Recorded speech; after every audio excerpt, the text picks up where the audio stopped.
On passe maintenant aux menuiseries.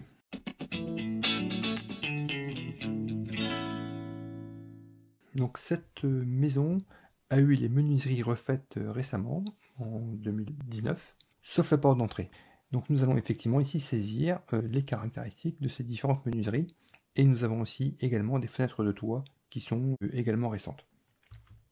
On va donc saisir trois types de menuiseries, un pour les fenêtres PVC, un pour la porte d'entrée d'origine, et puis un pour les fenêtres de toit.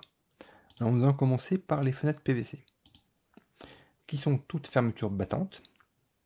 Elles ont un vitrage 4/16/4, donc moderne.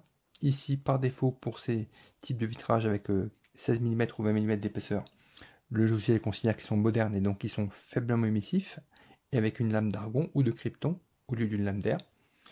Pour information ici, pour savoir si un double vitrage est faiblement émissif ou non, il faut faire le test avec une LED typiquement de l'appareil photo de votre téléphone.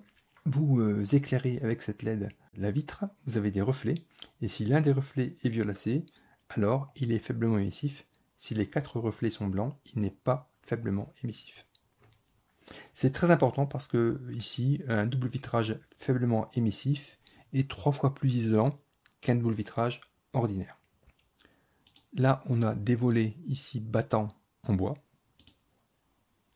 Et les menuiseries sont ici côté nu intérieur, donc côté intérieur, comme c'est le cas le plus souvent en France. Nous allons ajouter maintenant ici les fenêtres de toit.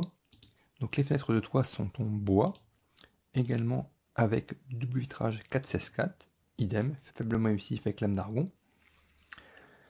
Donc par défaut ici, le logiciel indique qu'il y a un joint parce que ce sont des menuiseries qui sont récentes.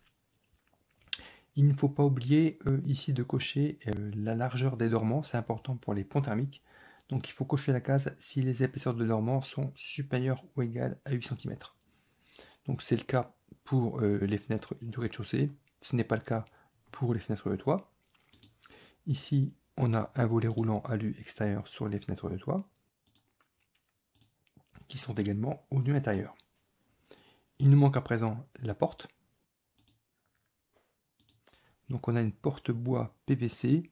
Alors attention, ici elle n'est pas isolée, c'est une porte donc année 83, à l'époque il y avait juste le bois qui faisait office d'isolation.